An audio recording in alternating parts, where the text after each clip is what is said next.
Thank you, folks. I want to check the time because I don't want to overstay my welcome. I've been running around the country pretty much most of this year, and I'm just here for a few days, and it sure is nice to come home for a few days. And I get all nostalgic when I come back to Chicago. I was born here. I've lived quite a few other places. I lived out in Seattle, Washington for 4 or 5 years, and over in Albuquerque, New Mexico. Lived in California on a couple different occasions, and I moved down to Tennessee about 6 or 7 years ago. I moved down to Tennessee for 4 years. I didn't go down so much for the music. I just got tired of the people making fun of the way I talk, so I moved to Tennessee. I stayed about 4 years, then I moved back here because I got tired of the way people are making fun of the way I write songs in Tennessee, so I just came back to Chicago.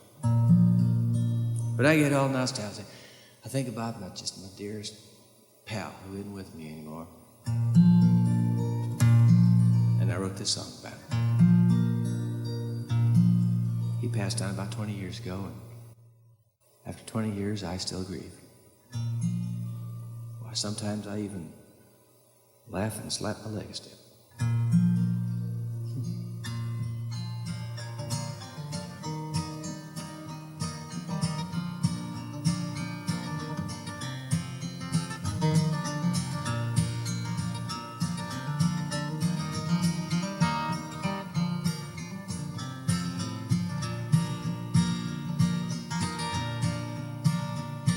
Well, the whole thing started because it looked like fun when other people had a dog. I'm gonna get me one, I said, have a little friend round the place. So I went to the pet store down the street. Lying in the middle of a canine heap was a sleepy little puppy with a quiet sort of a face. I handed over $13 about. I said I'll stick him in my shirt and just head on out. And I reached for the one that looked like a little red fox. They said, hold it now, you'll need a collar and a leash. Take him in for shots in a couple of weeks, and it's store policy to take him out of here in a box. Well, they folded up a cardboard crate in a minute, took my dog, stuck him down in it, pushed down his head and folded in over the top. And I can hear it yet, how he scratched and cried, and though I stuck him in my shirt when we got outside, we was almost home before he decided to stop.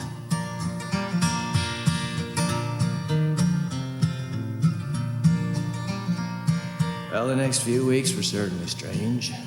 Between the barking and the thinking up of names, old Blue he wasn't, Spot didn't really apply. So I settled on Harry, just because that's how he is, that's how he was, and that's how the house gets more and more as days go by.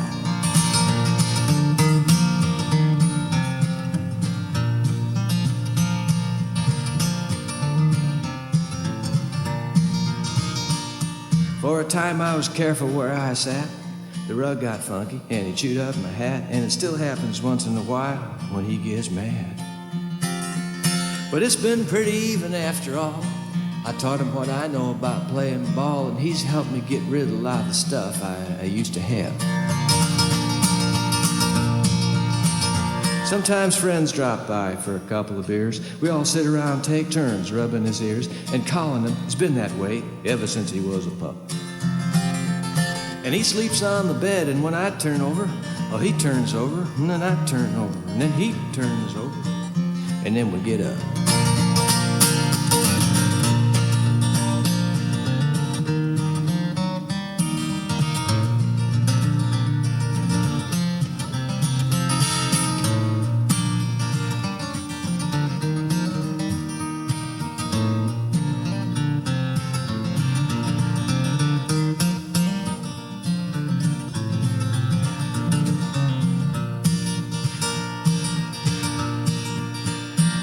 As my life keeps moving through the different conditions, the big changes come with the slightest decisions, and you're in for a surprise when you think you got it figured out, found.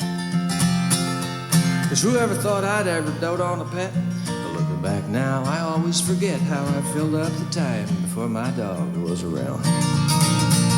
Yeah, the whole thing started 'cause it looked like fun when other people had a dog. I'm gonna get me one, I said, have a little friend around.